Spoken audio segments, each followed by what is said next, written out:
He didn't end things. That's what made it so confusing. He didn't say goodbye. He didn't say it was over. He didn't close the door. He just said something that sounded softer than that. I need some space. And the way he said it didn't feel cold. It didn't feel like rejection. It felt almost calm, almost honest. And somehow that made it worse. Because if he had been distant, rude, or dismissive, you would have had something to react to. You could have told yourself that he didn't care. You could have pulled your energy back with clarity. But this didn't give you anything solid to hold on to. Just space. And now you're sitting in that space, trying to understand what it actually means. Because space can mean everything or nothing. You replay conversations. You think about the last time you saw him. You go back through messages trying to find the exact moment something changed. Was it something you said? Did you get too close? Did you expect too much? Because when someone pulls back without a clear explanation, your brain tries to create one. And most of the time, it lands on you. Maybe I pushed him. Maybe I overwhelmed him. Maybe I should have been more relaxed. So you start adjusting yourself. Even in his absence, you hold back from texting. You try to give him the space he asked for. You try to be understanding. But underneath that, there's tension. Because giving space doesn't feel neutral. It feels like waiting. Waiting for him to come back. Waiting for clarity.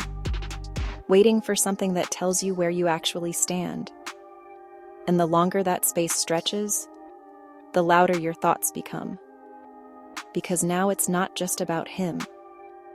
It's about what this distance means for you. And that's where it starts to hurt.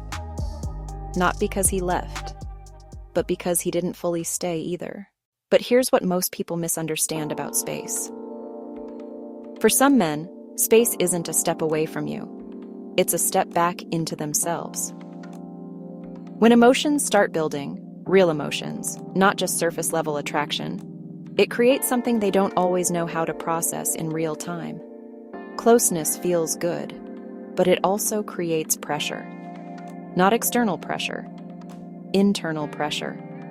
Because now they feel something that requires consistency, presence, and emotional responsibility. And if they're not grounded in that, they don't lean into it. They step away from it.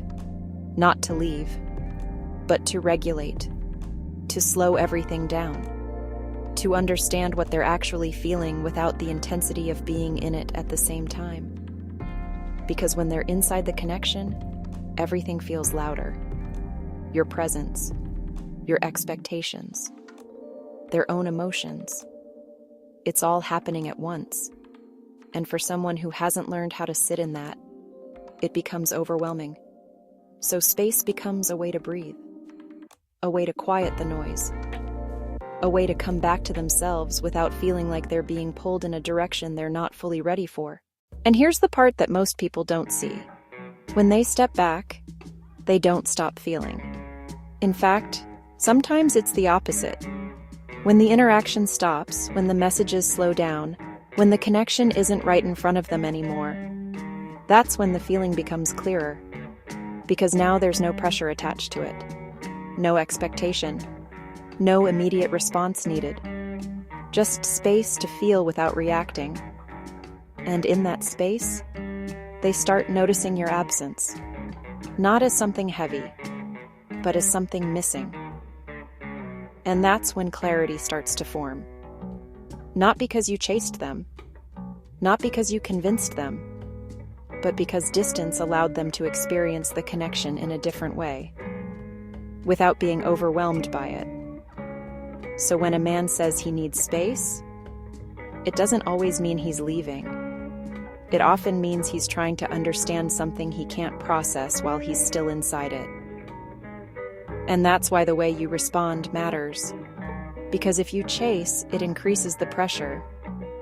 If you demand answers immediately, it pushes him further into that need for distance. But if you hold your ground, if you stay centered in yourself instead of collapsing into the uncertainty. You change the dynamic. Because now, the space he asked for doesn't become something that drains you. It becomes something that reveals him. And whether he comes back or not, you're no longer stuck waiting for an answer. You become the one who decides what that space means for you, not just what it means for him.